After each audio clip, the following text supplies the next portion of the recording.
Good morning and welcome to Office Hours, the show where we answer your technical media production questions. We got a great panel today. JJ, what's our first question? From John Foltz in Selinsgrove, Pennsylvania. With MimoLive, can one do a live animation where one scales down a full frame shot to become an overlay over a graphic? On the ATEM, a SuperSource does it, and on ecamm, one could use layers. How would you do it on MimoLive? Ronnie?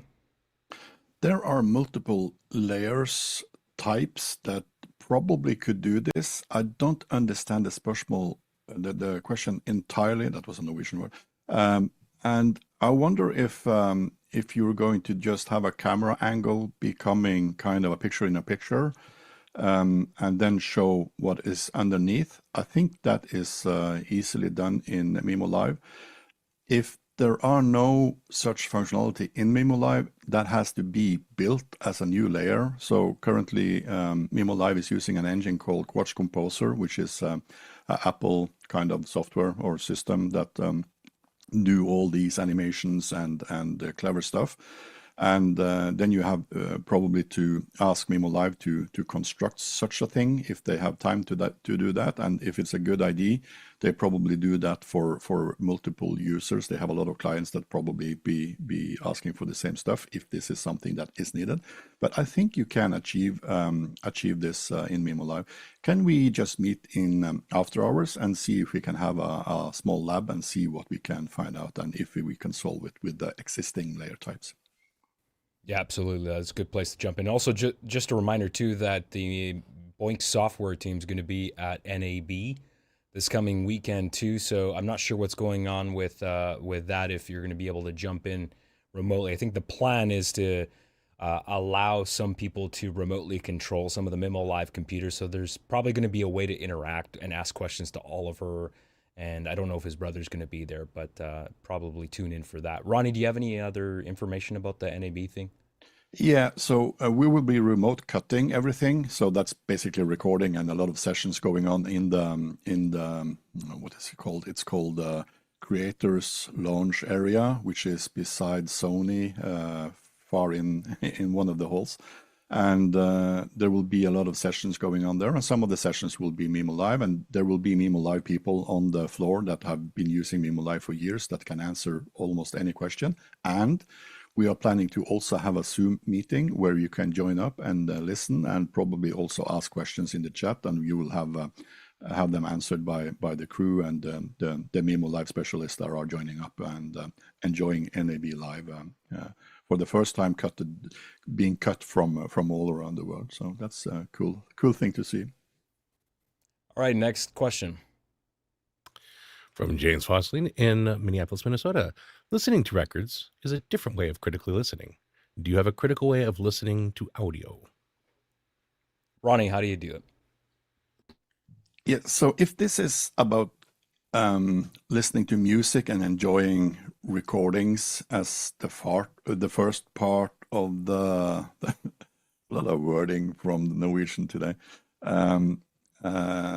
Listening to music and just enjoying music, that's one thing. That's a hi-fi thing, I think.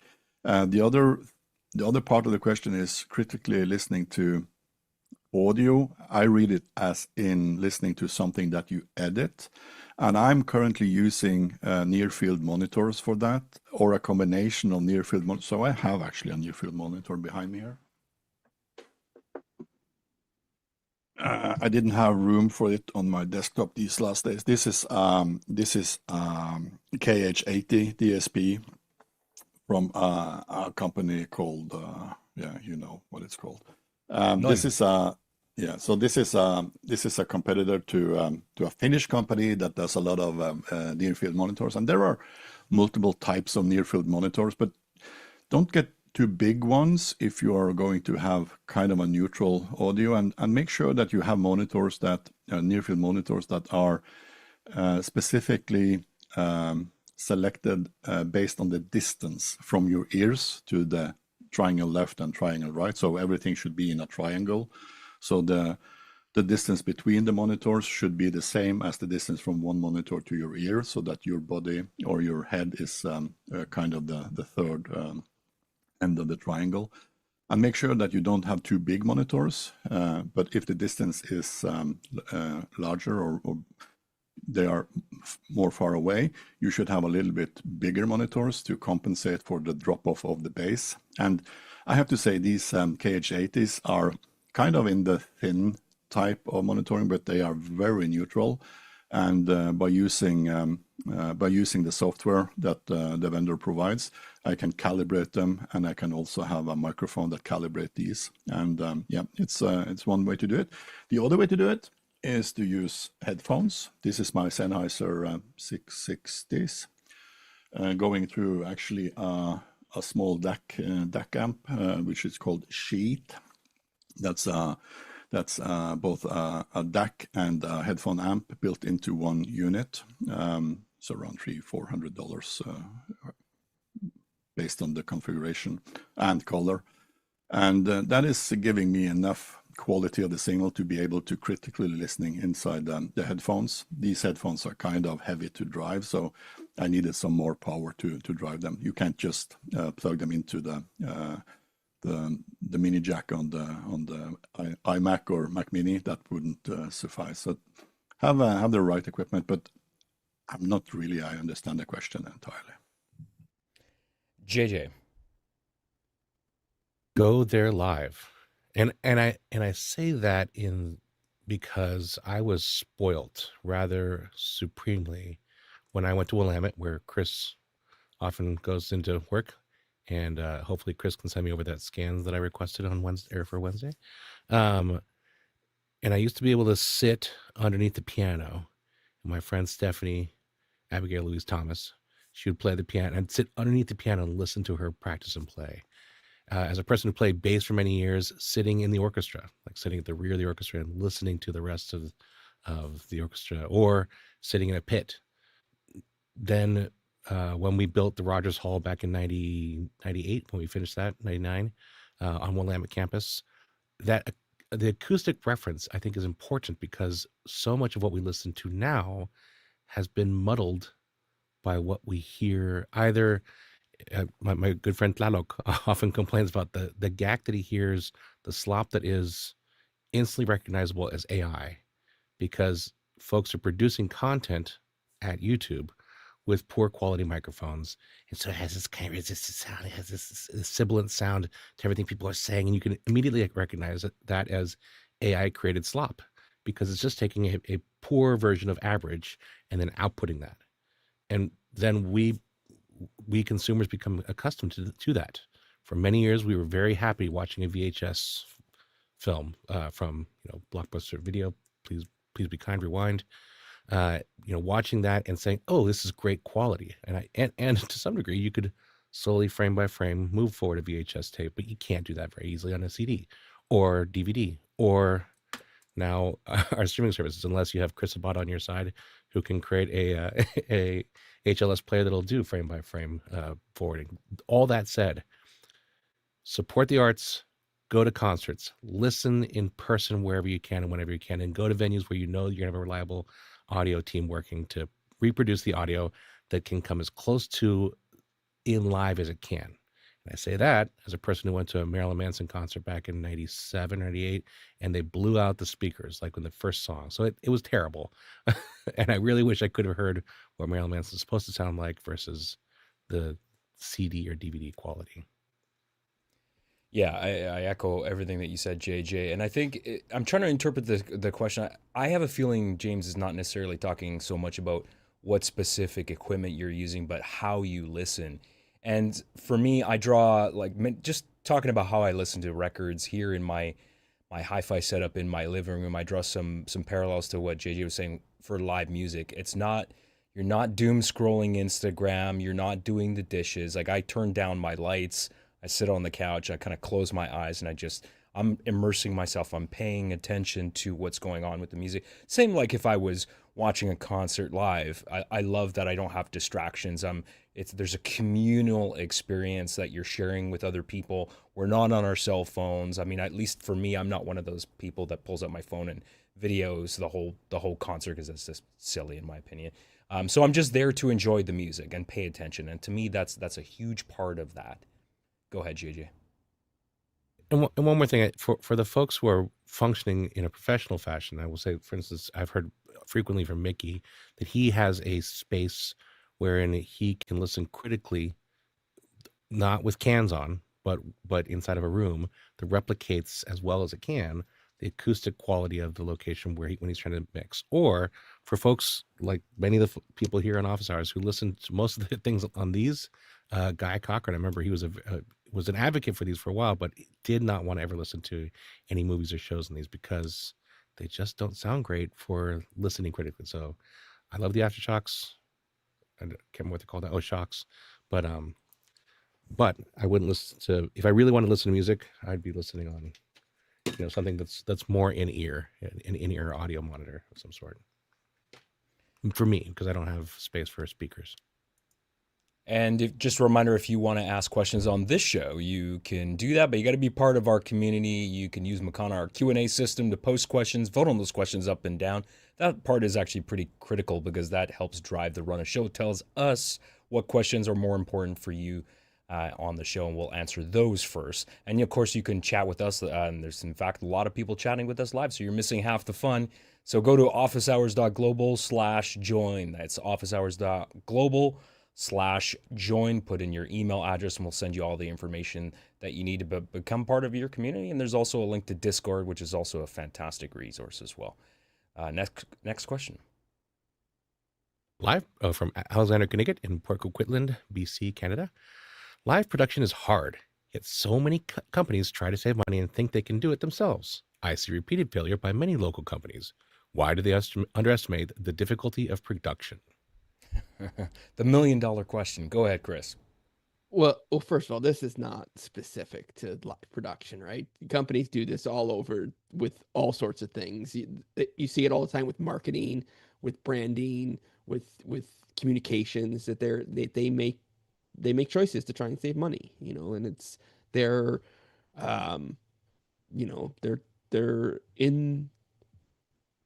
they exist to make money. And so they're going to try and make as much money as they can. And the way you do that is by spending as little money as you can. And like I said, you see this all over in all different areas of business and not just in this particular area. So we see it because this is where we live. And so when we see those mistakes, it's like, yeah, I see what they did there. I see the mistake they made there because that's the world we live in.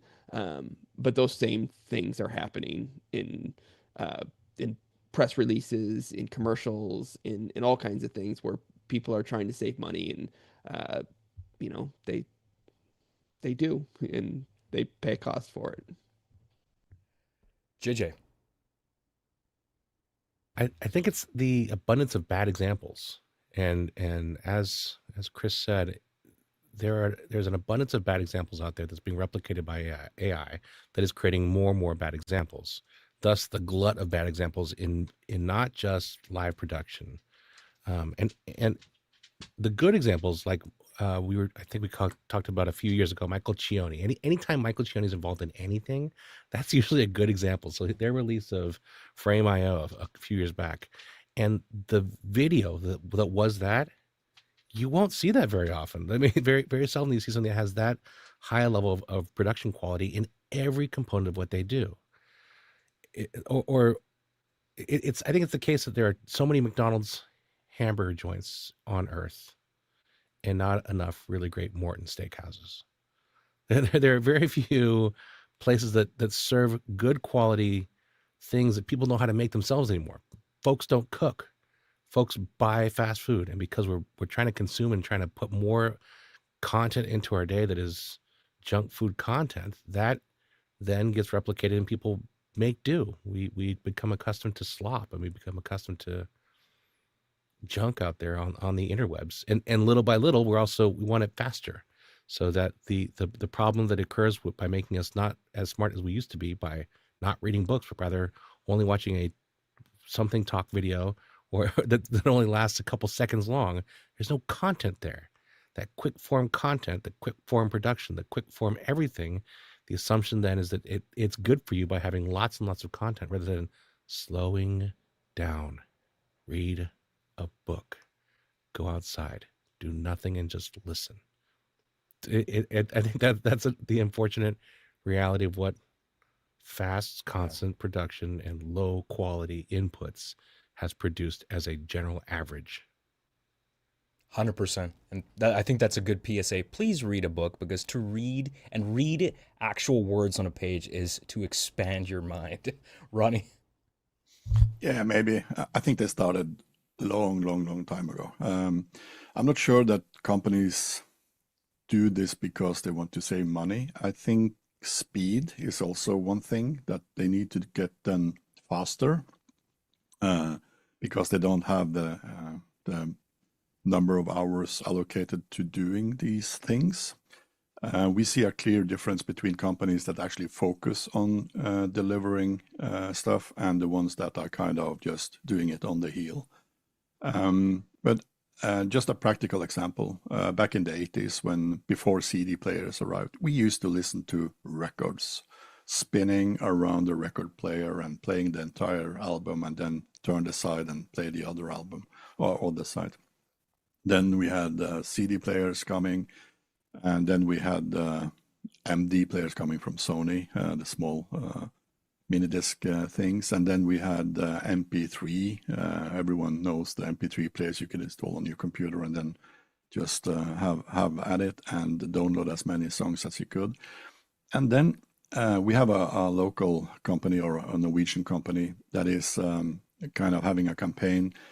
You're using your time like 50 or 70 hours a week watching TV, listening to that with the TV's built-in small speakers, instead of having real big speakers in your living room. And I think that is a good example that we also, not only companies, are actually buying into the ease of things, and we doesn't care about the quality of things anymore. And I think it comes back to, for audio, for instance, people are getting used to listening to audio on their phone, sitting on the bus with the speakers, annoying everybody else around them.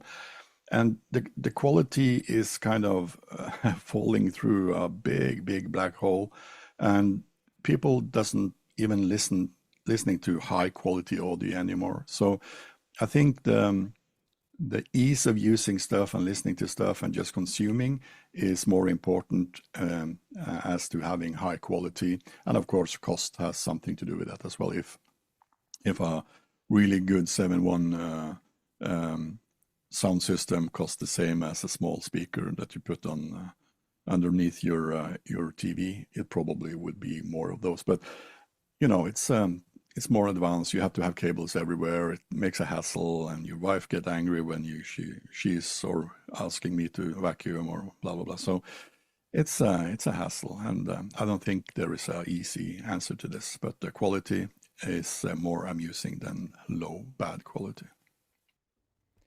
Next question. Next statement is from Ronny Hofsoy in Tromsø, Norway. Australians at it again. This time, Decimator Deign released new version of the software control and firmware for MDHX, including test patterns and lots of other enhancements. Oh, you've been caught, Ronnie. This is Jeopardy. You're gonna have to rephrase that in a form of a question. I'm sorry. Yeah, so maybe I just throw up this graphic. So they released this I think just a few hours ago, and they are now including 204 VESA formats on the HDMI inputs. They are generating 58 3G, HG, SD video test patterns. They can also, of course, have audio tones on SDI and HDMI outputs.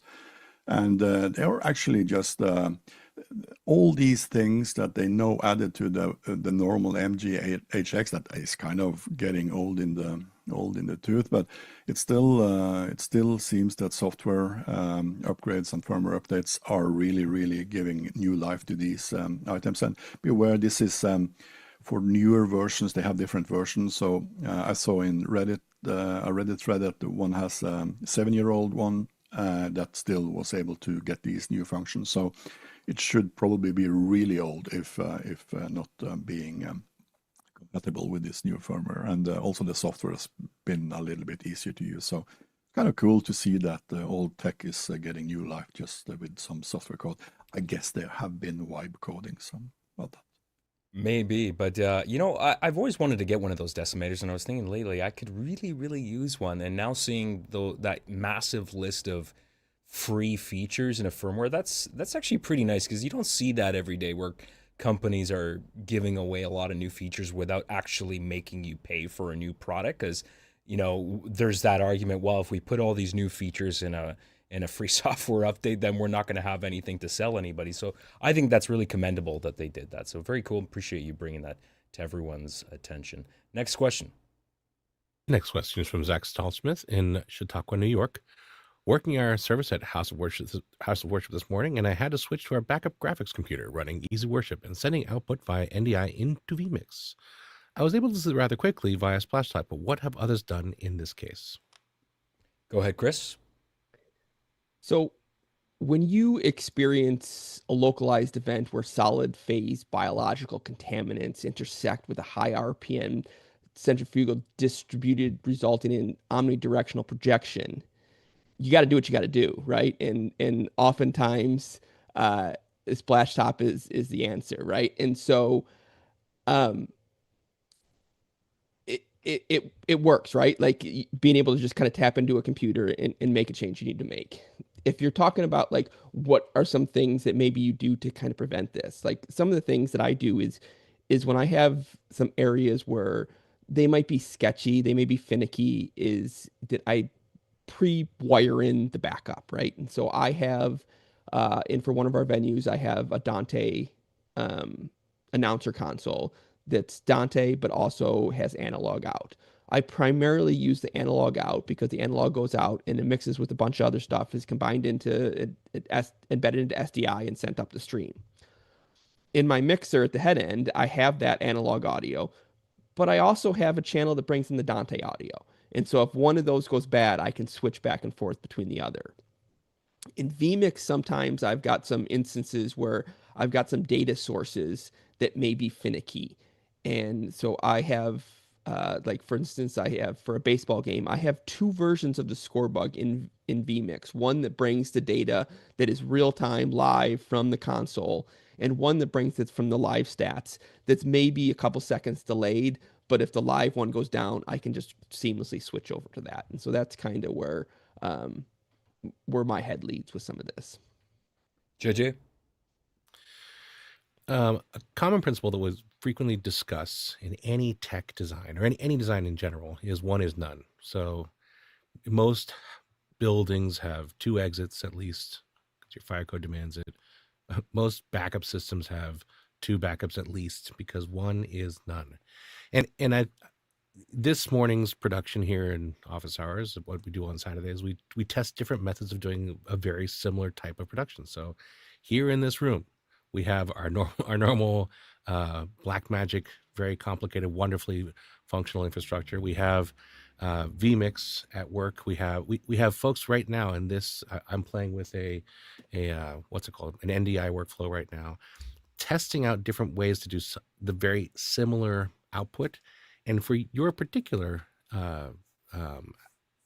project here, Zach, I would look at two things. One, having, just like you did, multiple devices. So you had a primary computer and a backup graphics computer. Well done. I would also look at having a backup method of doing that. I love H2R graphics. Would it look the same? Might not have the same backup, the backgrounds, but some of the Christmas gifts that Mr. Barker gave us this year included additional upgrades to that same H2R graphics. So go check that out. And remember that the free version is actually highly functional. I love to support small creators, so I've got several licenses of that same, and I try to sell it where I can. Now, if you're talking about getting to that computer quickly, maybe have the computer in the same place.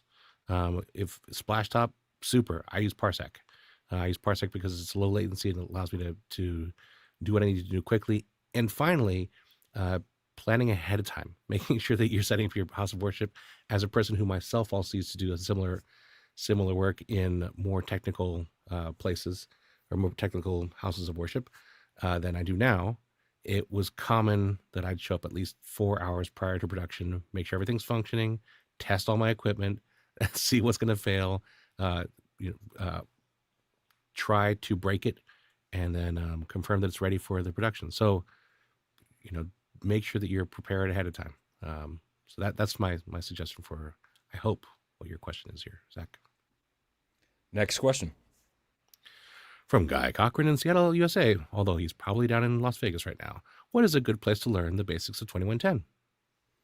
It's a good question, Guy, and I had a look at what used to be lynda.com. I looked at LinkedIn Learning, and I didn't see any courses. That's usually the first place that I go to. Go ahead, JJ. Join SMPTE.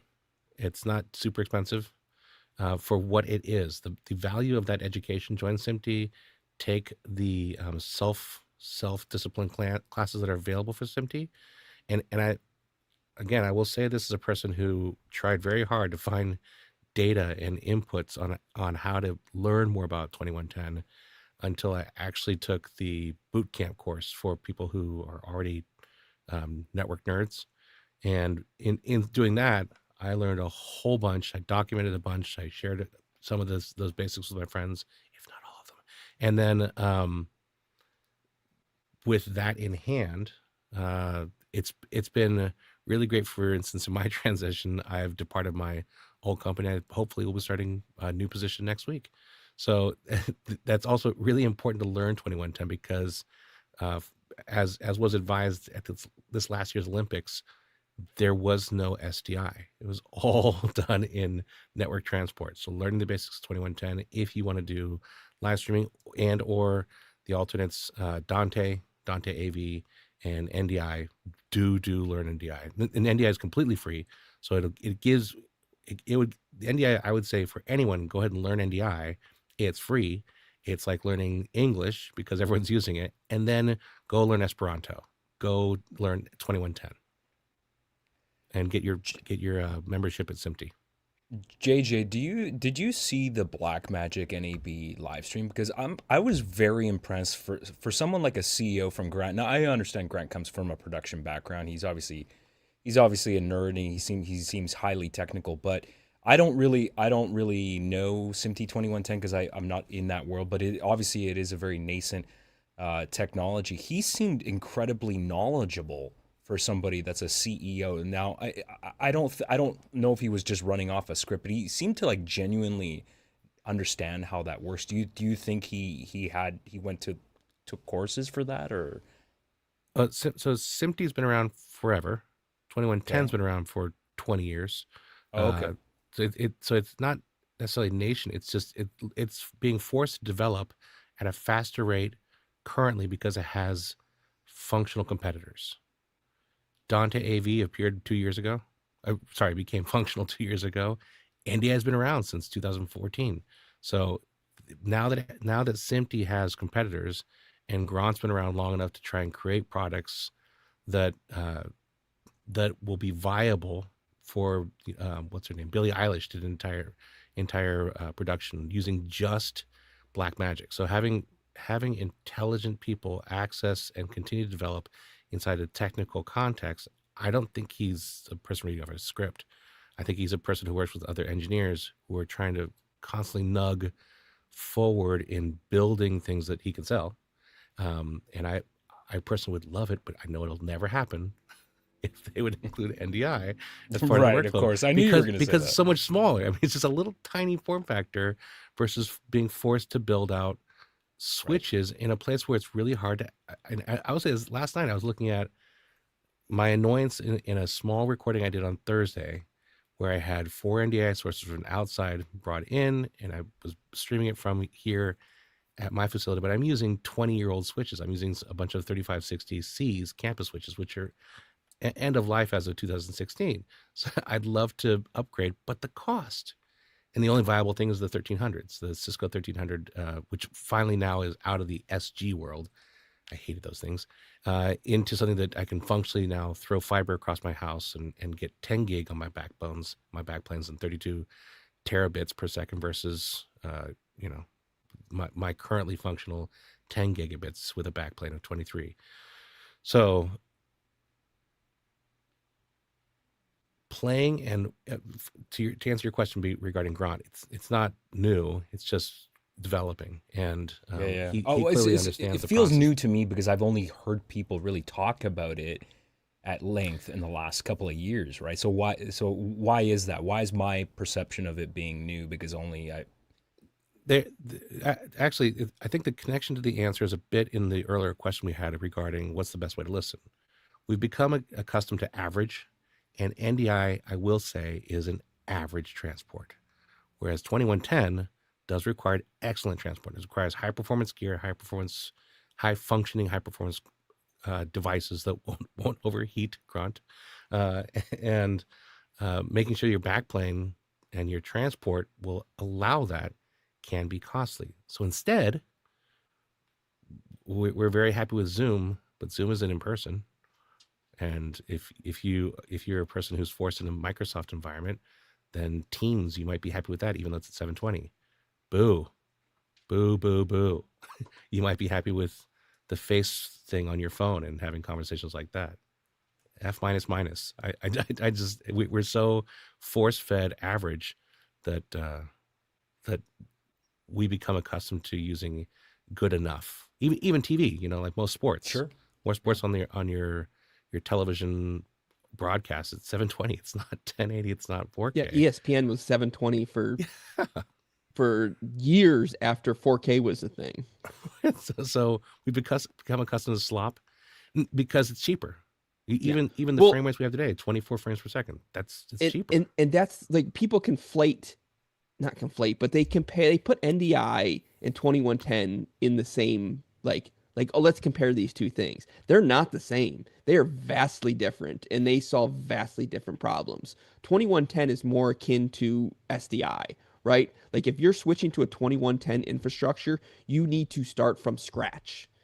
Everything needs to be new because your switches, even if you have good switches, are not going to support that. You need bigger switches to support 2110. You need dedicated hardware, and you need to start from scratch. NDI became popular because it just tacked onto what everyone already had. Like for the most part, whatever switch you had, you could just run some NDI feeds on it and you would be fine. I mean, I remember when we first started using NDI, we had Cisco enterprise switches at the time, and it was the very beginning, and I'm sending NDI feeds through it, and I'm pegging. I'm like it is at capacity because it was a 10100 switch, right? It was enterprise, but it was small. But I could send enough NDI signals through it to get done what I need to do, and you could just do that. Like you can't do that with 2110. One feed and your switch is done. All right, let's move to the next question. Again, Zach Saltsmith in Chautauqua, New York. Is there an expandable storage option for a tablet? I want to be able to play back videos. That's interesting. Well, Zach, you didn't mention what type of tablet. Are we talking iOS devices? Are we talking Android? On iOS devices, you can plug in external drives, and the Files app on iOS can read certain data off external drives. But I don't know if that's what you're looking for. Go ahead, JJ. I was experimenting with the Blackmagic camera app that they did on, obviously in my case, an Android environment, and I didn't want to blow up all the storage on my device, so it's an older Samsung 2022, and I plugged in a hard drive into it, and I was able to select an external hard drive. So I plugged in a Samsung solid state drive into it, and I was able to easily record 8 hours of content on that drive at 4K. So it was pretty excellent. Then I took that, unplugged it, tossed it into DaVinci Resolve, and started editing that content. So also as far as reading, I use VLC. So if I wanted to read a video or watch a video on my device, I would load VLC in that same hard drive with a USB-C cable and usually also USB-C hub with a power dongle, so I could watch that full X period of time on the video. Why you do that, I'm not really sure, because we've mentioned that maybe you should use a TV for playing back videos that actually have a larger area for your village rather than just a carry-on tablet. But I do have my own little stand that I carry everywhere I go. It's a tablet that do most of my stuff from. All right, let's go to the next question. From Douglas Carmichael.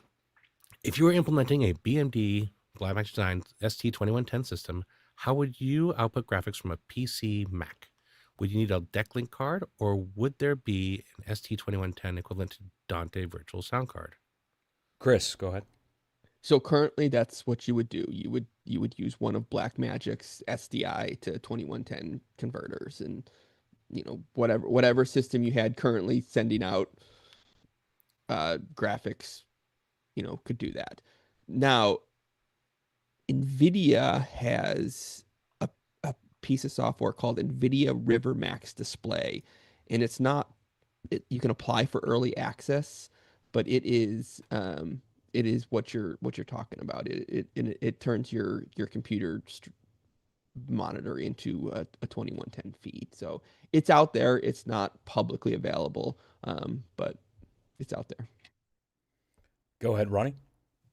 Yeah, so exactly what Chris said. NVIDIA has this software, and we see some movement in the software market, but be aware of one specific thing.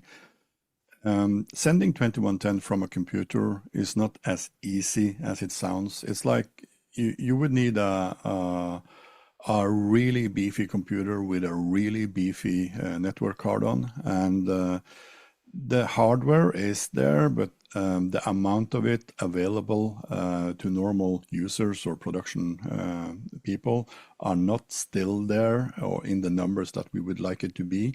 And software developers see this, and companies see this, and are not putting very much effort into creating something like a software sender or receiver for 2110. Based on the fact that the amount of network traffic that is going to be sent in and out is really, really big. And I would suggest you kind of wait a bit until you decide to go the software route, because I think it's a little bit too early for that. Do what Chris suggests and get some SDI hardware, and then find some of the companies' converters, like Blackmagic launched a ton of new converters the other day, and I'm pretty sure if you watch some of the broadcast or visit NAB, you will be able to see a lot of these in practical examples, or at least the companies that talk about their converters to and from 2110. And JJ. So I'll focus on the adjective here: Blackmagic Design 2110 system. So since you're talking about Blackmagic Design in the first place, I don't know why you'd even bother with 2110, in that they're just trying to sell hardware, and doing this out of PC isn't that hard. Our normal, what was Monday through Friday before it got messed up, our normal morning shows, we use a Blackmagic Design DeckLink coming out of two computers for all of our graphics, all of our lower thirds. That's done with DeckLink using, thank you Tuomo, his product SPX GFX and Casper. So we're using that as our output device for our daily shows. And 2110, who cares? 2110 is you're talking apples and oranges in a fruit salad. Those are two different things that you could toss in there, but you don't need to. If you're going to focus on Blackmagic Design, use Blackmagic Design, what Blackmagic Design is best at, which is SDI transport. Don't bother including 2110. If you want to start playing with what could I do at home, do all this in NDI, because in NDI you can do graphics. You can output your graphics, and again, John Barker's software will allow one to do that. You can also just do it as a web page. If you want to play, if one wants to learn how to do what is done and what can be done, and please focus on excellence, sticking within a low cost solution such as NDI would be the way. Or if you can use Blackmagic Design, stay in the Blackmagic Design world. Get DeckLink cards and use Blackmagic Design routers and Blackmagic Design switchers. Stay in that universe, because it'll function best by staying within that same channel of functionality. I wouldn't bother with 2110 because it's just something entirely now for something completely different. I mean, it's not native to what they've been doing for the past 20 years, 20 plus. Next question. From me, has anyone seen the new ZowieBox in the wild? They are advertised on the website, but I can't find them anywhere. If someone can hit up the booth at NAB, please advise. And to expound on that, according to the Zowie Tech's website, the Zowie Tech, they have a brand new encoder that is a 4K 60 encoder advertised on their website that has a little touchscreen on it, which looks really cool for setup. Cool. But when you click on buy here, it's not anywhere. It's not AliExpress that they show. Amazon, B&H doesn't have them, at least as far as I can tell. I went to the description how to buy, and it shows me the two part numbers that exist. One's the 4K NDI, and it has HDMI output. So it's an encoder decoder for transport, kind of like an Osprey would be, I think, which is why I want to pick one up, but I have no idea what it costs. So one of you guys at NAB, please go down there, say, hey, JJ really wants one. How does he get one? Ronnie, you got any inside knowledge here? No, not for the newest one, but I'm going to have a shameless plug at this. I know that in the central hall, we will have just beside here at the Sony enormous booth, we will have something called the Creator Lab. And in this Creator Lab, there is an even smaller part that is called the C9129T, which is the Creator Lab classroom. And in here, MimoLive guys and some other people will be doing production. And I know they will be having a few of the ZowieBox items. I'm not sure. I'm pretty sure it's not the newest one, but they will have some Zowie people or knowledge walking the floor there. So if you have some question, JJ, you could probably join the Zoom meeting and then ask your questions and see if they are able to get a hold of some Zowie people. They have some available slots that could be used for presenting such things. So just ask the question and they will probably try to find it. I know Guy and a few of his people will be roaming the floors and doing things in after hours as well. So let's hope they'll find the Zowie boys. And if you like this show, just a reminder, we have other shows on the network too. On Mondays evening, we have Extra Hours, which starts at 6 p.m. Pacific, and Thursday, David Paskin's show, which is a little bit of a different technology discussion show, and it's kind of a more of a, like a panel-like discussion. That's also at 6 p.m. Pacific. All the information's on our website at officehours.global. You can see the schedule for all the different shows, and of course, I also forgot to mention, but we also have usually a Tuesday special of some kind. So if you want to stay up to date, just go to the website and you'll find everything you need there. All right, JJ, what's up next? From Angelo Jacques in Brooklyn, New York. Currently, what is the best way to set up servers for archival data integrity across a few locations? I don't know. Currently, what is the best way to set up? I'm just trying to parse this question. JJ, go ahead. So what came out this last September, really cool little, I shouldn't say little, it is a small form factor product called Copy Party. And Copy Party is awesome. In that one can quickly set up multiple accounts and access it from multiple devices in a secure fashion on a local facility. So that I've set a couple of small Linux boxes to function as Copy Party servers that I have in two locations. And that's the other thing, two locations. So well done. One is none. So a few locations. Item 2, make sure that's set up for both locations is I've got, as a person who's been doing this for a while, I set up copy. I just do a simple copy of bin diff. I have a bin file that verifies what the diff is between two locations, and I copy across that based off of what's new. So I use a old-fashioned low-tech version of doing that. But I will say that I love using SyncThing. SyncThing is something I use for my devices when I have a small project like my 1Password archive. So I could set that up. I have set that up to have a local version of 1Password, for instance, or Bitwarden, whatever you use for your passwords, and then synchronize that across your devices. And because SyncThing is multi-platform, it allows me to, keep track of the changes that occur across multiple devices using SyncThing, and it's locally hosted. It's small little tiny tunnels that I can put on my tablet, on my phone, and on my computer. That is a way of doing it. Best way might be looking at something like Felipe Baez. He just announced, I think last Tuesday or Wednesday, he's opened up a new data center for his file organization structure in Brazil. So he's finally opened up a new facility for what he started, I think, here at the Office Hours community back in 2022. So Felipe Baez, I forget what the company's name is. I just hang out with Felipe. So, but that would be another way of making sure your archival data, what you are storing, is safe and secure at a particular location across multiple locations. And then finally, if you got the bucks to do this, I'd probably build something in Amazon if I had the money to go ahead and just store lots of things in lots of places because I need to have it available to me. That's a high cost way of setting up servers for archival data across multiple locations. But that'd be expensive. Next question. Norm Clare in Waterloo, Ontario. Is the era of SDI coming to a close in favor of 2110 or NDI? Seems that's what Blackmagic is signaling with their new switchers. Go ahead, Ronnie.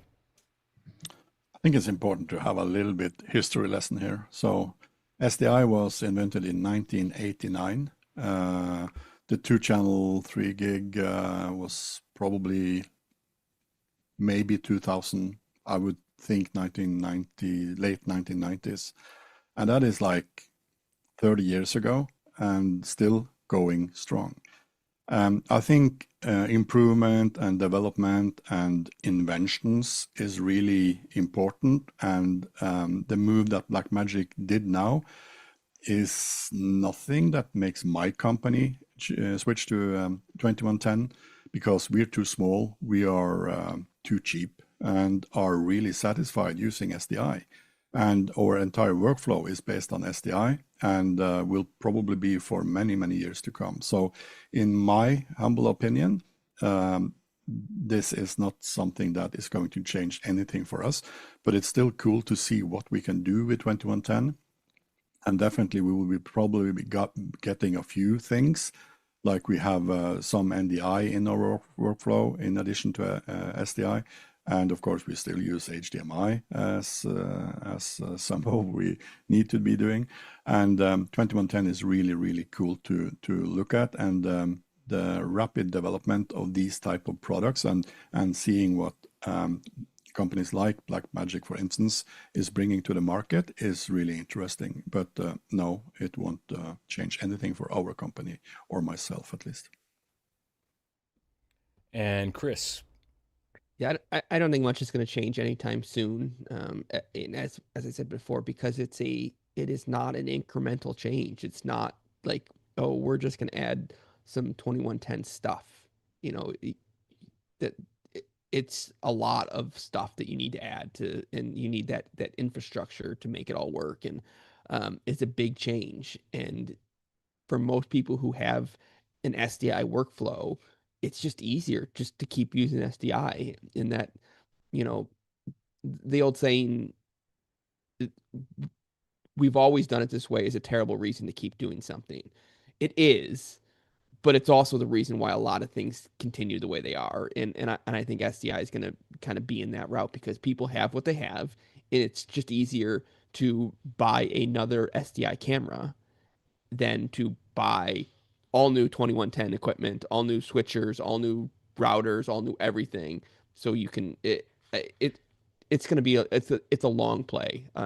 And honestly, I wonder if this push to 2110 will actually help NDI in that, like, there's all this talk about 2110, and then when people start looking, they're like, well, but I could just use NDI and that would suffice for my needs, and that may make NDI even more popular. So we'll see what the future brings. Next question. Paul Valhos in Austin, Texas. If you can't attend NAB, which of these publications, YouTube channels, etc., will you follow? And link provided. You know, there's no specific channel that I usually cover that I usually follow for NAB coverage. I mean, to me, I find a lot of the coverage isn't fantastic, except for you know, I know I'm biased, but the stuff that we've done at previous shows to me has been far more engaging. That, you know, with people walking around on the floor and being able to pipe stuff in after hours, and then having a live audience there. And I think that live component is key to have that interaction, to really ask the vendors questions and then have them respond to our feedback in real time. I think that's pretty unique, and I really wish more people would do that. Go ahead, Chris. Yeah, we mentioned this a little yesterday, and for me, the two sources that really are going to surface NAB stuff for me are SVG and New Shooter, and then just Twitter. Really, you know, like if something cool happens, it's going to pop up on Twitter, and that's how it's going to come across my face. I'm not scouring the news sites for say what's the latest. It's if it's cool, it'll come in front of me. Yeah, 100%. Next question. From Norm Clare in Waterloo, Ontario. It used to be that the markets for Rode and Lectrosonics was pretty clear. That distinction seems to be blurring now. Is this a good thing for both brands? Go ahead, Ronnie. Yeah, so as many of you know, and even more does not know, Lectrosonic is owned by an owner that is also known to be already owning Rode.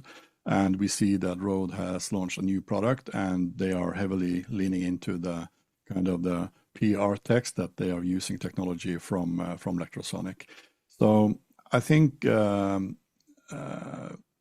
will still be the brand that also does a little bit simpler, quote unquote, products for the creator community and all those types of usage. And still the new product that are using Lectrosonic technology is still using mini jack plugs and then convert them up to XLR and etc. So they are still kind of in the, I would say, unprofessional range, even if the technology inside is getting better and better. So looking that Rode is launching these UHF products are really cool to see.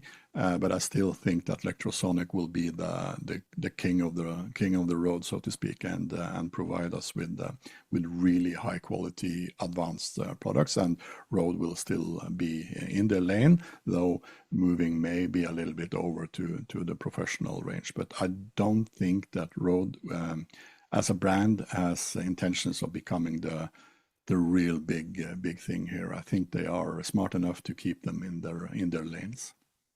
Chris, it's interesting. This is kind of a corporate structure that is very popular in the tool world, right? Like there's like 4 companies that own hundreds of different tool brands, and like you buy a drill, and you can get whatever color you want, and right next to each other on the shelf are the same drill, or the 2 different drills. They come from the same factory. They're owned by the same company. Half the parts on the inside are the same thing.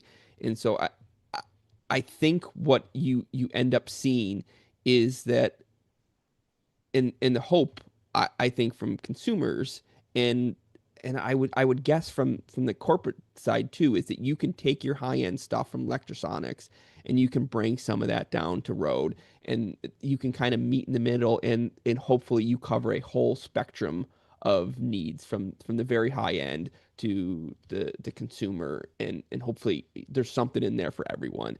And we'll see how well they actually do that, but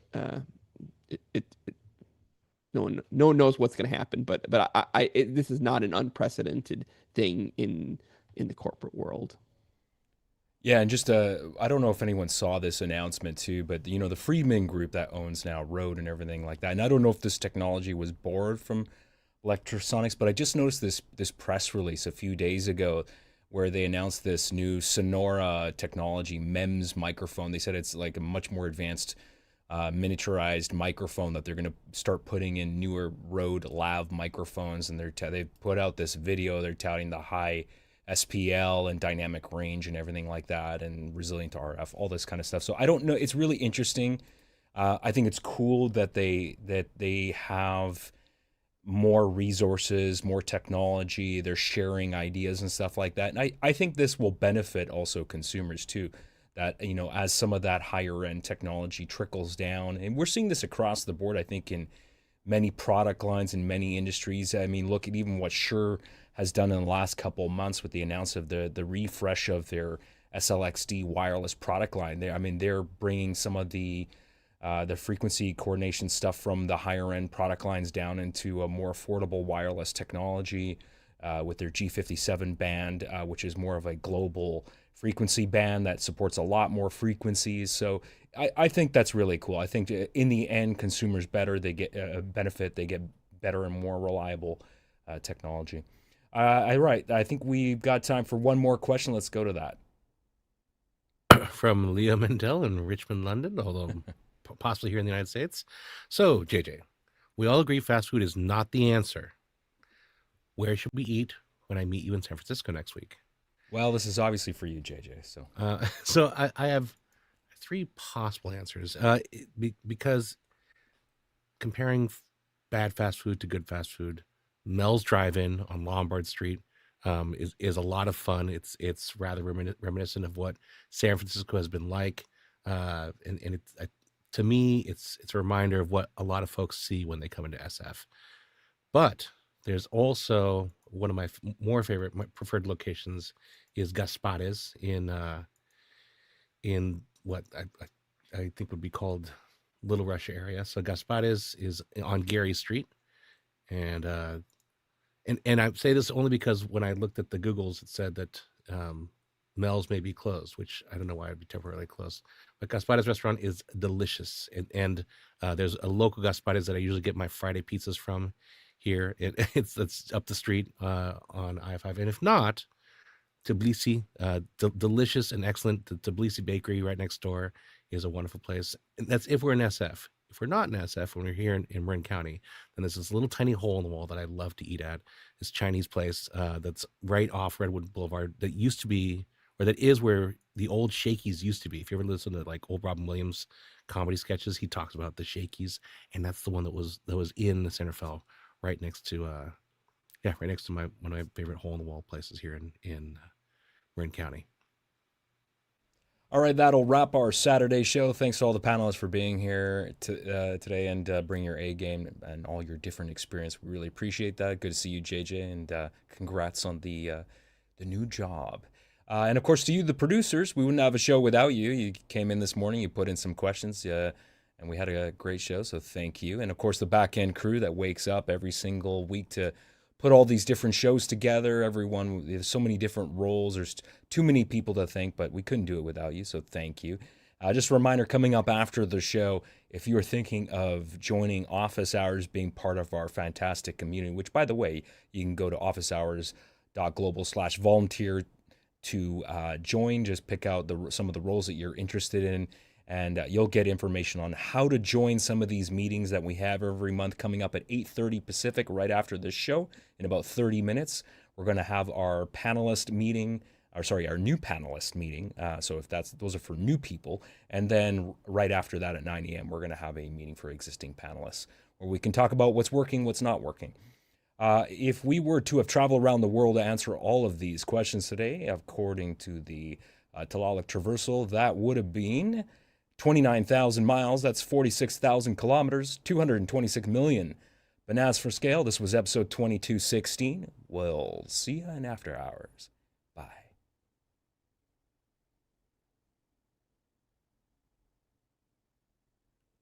Good show. I did have more rant regarding fast food when we were talking about 2110 taking over SDI Like there's no way that if you already have infrastructure in place, there's no reason whatsoever to modify over to 2110 because it is so costly, as we mentioned.